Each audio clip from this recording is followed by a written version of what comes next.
My name is Seth Ehorn. I'm Assistant Professor of Classics and Biblical Languages at Houston Christian University.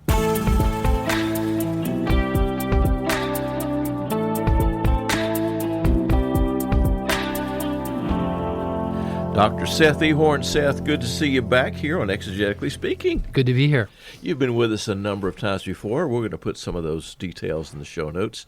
But, man, you're waxing eloquent these days on Philemon. That's been a book that's fascinated you for a while. It turns out I'm writing a commentary on it. Which means that you've got to really get kind of down into the details, right? Been thinking a lot about it and trying to figure out if there's anything new to say.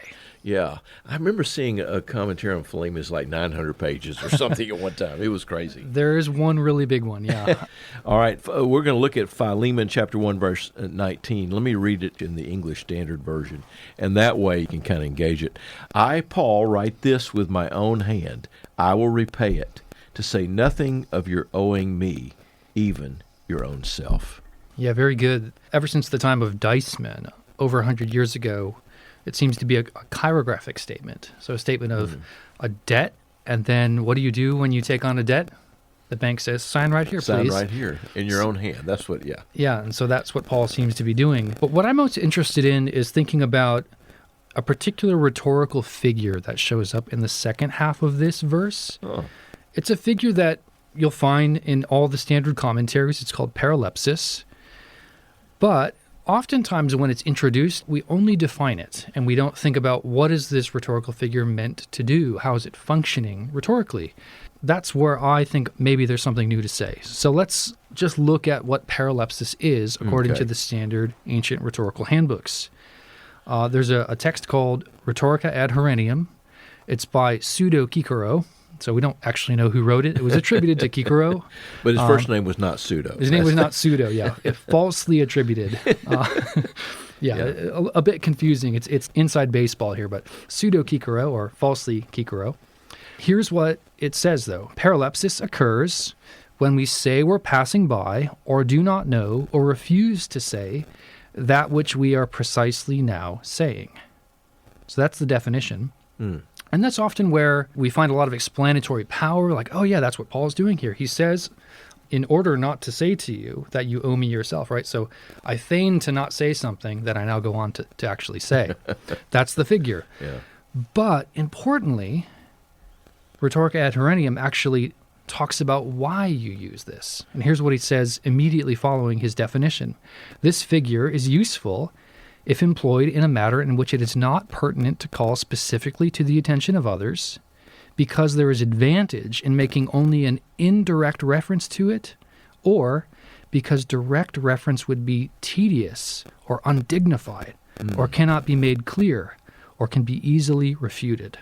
And what's interesting is other ancient theorists agree with this perspective. Pseudo-Hermogenes, another pseudo, Hermogenes, he claims that paralipsis is used when the speaker claims to leave things out because they are invidious, but speaks them because they are useful. And that's what I think is going on with our text here. What would be invidious or unuseful or uncouth, Paul to mention? Yeah. It turns out it's the fact that he's calling attention to the fact that somebody else owes him something. You owe me something. This is not the way that you engage in social reciprocity. In fact, Seneca, in his work on gift giving, he actually talks about this. In what situations do you get in relationships of gift relationships, and how do you call to someone else's attention if they owe you something? And Seneca says, specifically, we don't call to someone's mind the fact that they owe us something. That's like being a banker with a ledger and coming to them and saying, hey, it's time for you to pay for dinner, right?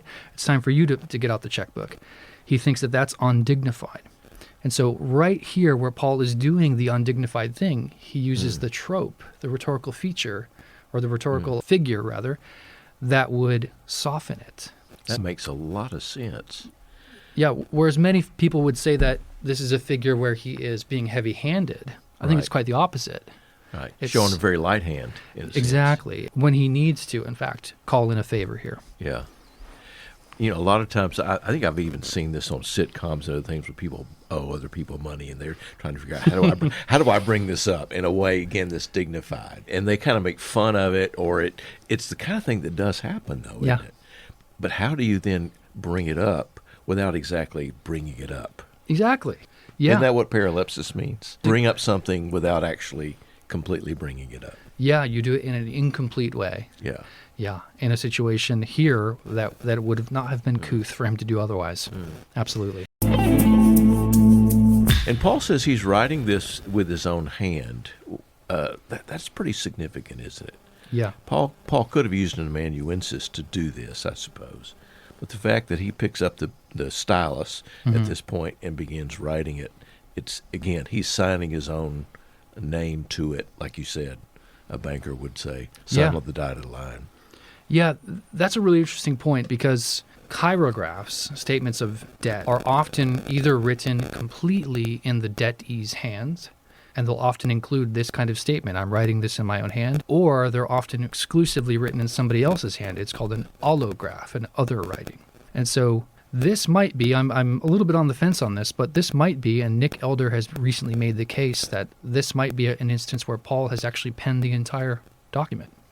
Because you would expect, with that kind of a statement in a chirograph, that the whole document would be written in the hand of the undersigned.